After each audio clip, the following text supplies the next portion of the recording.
आज मैं आपको सम संख्या और विषम संख्या और भाज्य और अभाज्य संख्या के बारे में बताऊंगा। तो सर्वप्रथम मैं सम संख्या किसे कहते हैं ये बताता हूं।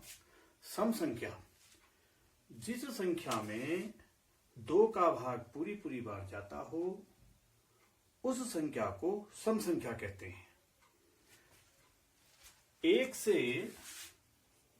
से 20 तक की सम संख्या तो आप 2 का भाग देख के बता सकते हैं कि 2 का पहाड़ा जिस संख्या में जाता है वो हमारी सम संख्या। लेकिन यदि हमें 2, 3, 4, 5 अंकों की संख्याओं को अगर ये बताना हो कि ये सम संख्या है या नहीं, तो इसके लिए हमें कैसे पता चलेगा कि ये सम संख्या है या नहीं है।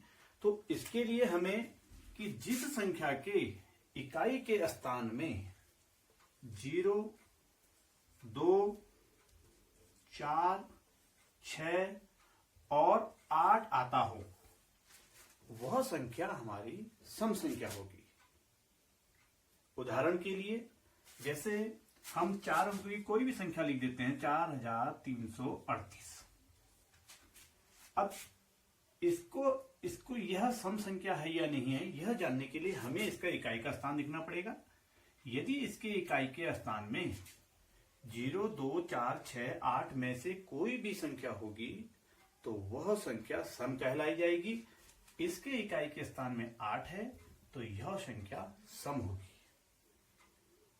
इसी प्रकार से विषम संख्या जिस संख्या में 2 का भाग पूरी बार नहीं जाता हो वह संख्या विषम संख्या कहलाती है।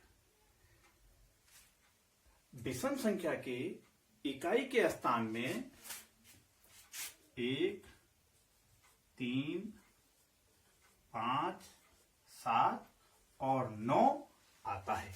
यानी कि यदि कोई अगर बड़ी संख्या है और हमें यह ज्ञात करना है कि यह विषम है या नहीं है तो उसके लिए हमें उसका इकाई का स्थान देखना पड़ेगा। यदि उसके इकाई के स्थान में 1, 3, 5, 7, 9 में से कोई भी यदि एक संख्या होगी तो वह संख्या विषम संख्या कहलाई जाएगी। अब मैं आपके सामने कुछ उदाहरण लिखता हूं। इसमें से हम ये देखेंगे कि कौन सी संख्या हमारी सम है और कौन सी संख्या हमारी विषम है। जैसे 438, 937, 4386, 9208, 7, 3, 2, 5, 2, 9, 7, 3, 2, 1। ये कुछ संख्या मैंने यहां पे लिखी है। इसमें से हम यह देख के बताएंगे कि कौन सी संख्या सम है और कौन सी संख्या विषम है। जैसे ये संख्या है 438 तो हम इसका इकाई का स्थान देखेंगे कि सम संख्या कौन सी होती है कि जिसके इकाई के स्थान में 0, 2, 4, 6 और 8 में से कोई भी एक संख्या हो तो वह संख्या सम होती है। तो इसके इकाई के स्थान में 8 है तो यह संख्या हमारी सम होगी। सम को हम गोल कर देते हैं। इसी प्रकार से दूसरी संख्या हमारी 937 है तो 937 इसके इकाई के स्थान में 7 है तो यह विषम संख्या होगी, क्योंकि जिस संख्या की इकाई के स्थान में 1, 3, 5, 7, 9 में से कोई भी संख्या हो तो वो विषम होगी। इसके इकाई में 7 है तो यह विषम है। इसी प्रकार से इसके इकाई के स्थान में 6 है।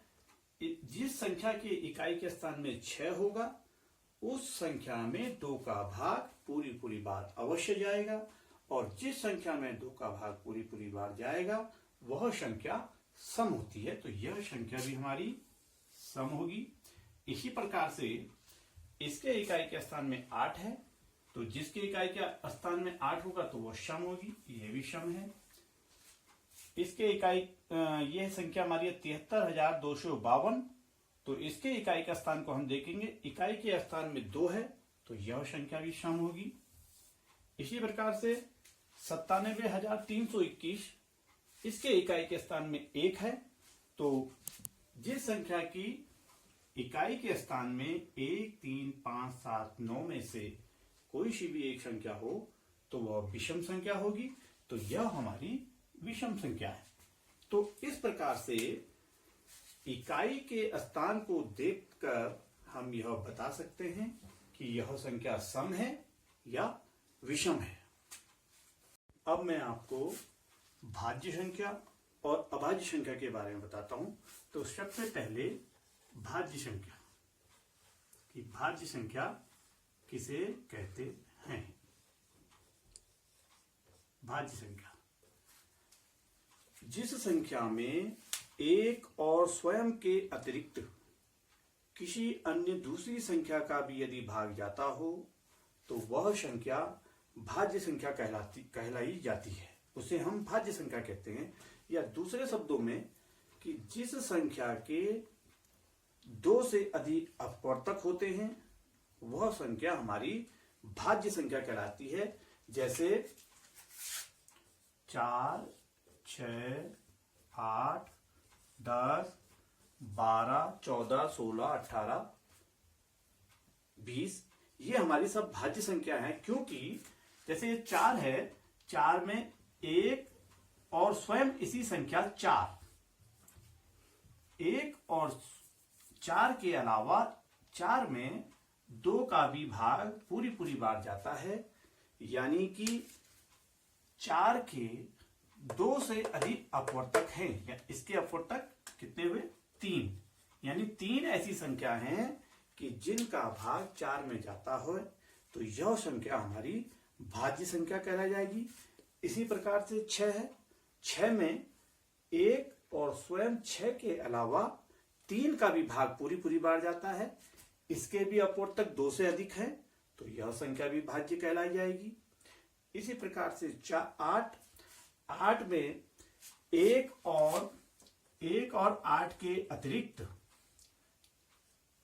4 का भाग और 2 और 4 का भाग पूरी बार जाता है। तो इसके अपवर्तक की संख्या 2 से अधिक है। यानी 4 ऐसी संख्या है जिनका पूरी भाग 8 में जाता है। तो यह हमारी भाज्य संख्या है। इसी प्रकार से 10 और 12 भी हमारी भाज्य संख्या है। अब हम आपको बताता हूं मैं आपको कि अभाज्य संख्या किसे कहते हैं। अभाज्य संख्या जिस संख्या के या जिस संख्या में एक और स्वयं उसी संख्या के अलावा किसी अन्य का भाग पूरी बार अगर नहीं जाता हो तो वह हमारी अभाज्य संख्या कहलाई जाएगी। और अभाज्य संख्या के अपवर्तक 2 होते हैं। जिस संख्या के अपवर्तक 2 होते हैं, 2 से अधिक अपवर्तक नहीं होते हैं, तो वह संख्या हमारी अभाज्य संख्या कहलाई जाती है।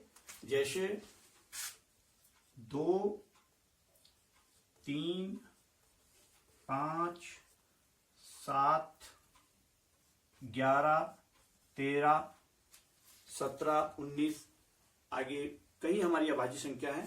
तो जैसे 2 है तो 2 में केवल 1 और 2 ही ऐसी संख्या है जिनका भाग 2 में पूरी बार जाएगा। यानी कि इस 2 के अपवर्तक की संख्या केवल 2 है तो यह हमारी अभाज्य संख्या कहलाई जाएगी। इसी प्रकार से 3 में केवल 1 और 3 का ही भाग जाता है तो यह हमारी अभाज्य संख्या होगी। इसी प्रकार से 5 में केवल 1 और 5 के अतिरिक्त किसी अन्य संख्या का भाग पूरी बार नहीं जाता है तो यह भी हमारी अभाज्य संख्या है। तो अभाज्य संख्या जिस संख्या में केवल 1 का और स्वयं उसी संख्या का भाग पूरी बार जाता हो तो वह संख्या हमारी अभाज्य संख्या कहलाती है। तो इस प्रकार से हम अगर कुछ उदाहरण दें, उदाहरण के अनुसार कि यह संख्या हमारी भाज्य है या अभाज्य, जैसे हमने 12, 24, 19, 35 और 13 ये हमारी कुछ संख्या है। तो इसको हम ये देखते हैं कि कौन सी संख्या इसमें से भाज्य है और कौन सी संख्या इसमें अभाज्य है। जैसे 12 में 1 का और 12 का, इसके अलावा इसमें 2 का भाग पूरी बार जाता है, 3 का भागा जाता है, 4 का भागा जाता है, 6 का भाग जाता है। यानी कि इसमें 1 और 12 यानी कि 1 और स्वयं उसी संख्या के अलावा 2, 3, 4, 6 का भाग जाता है, पूरी बार जाता है। तो ये हमारी भाज्य संख्या है।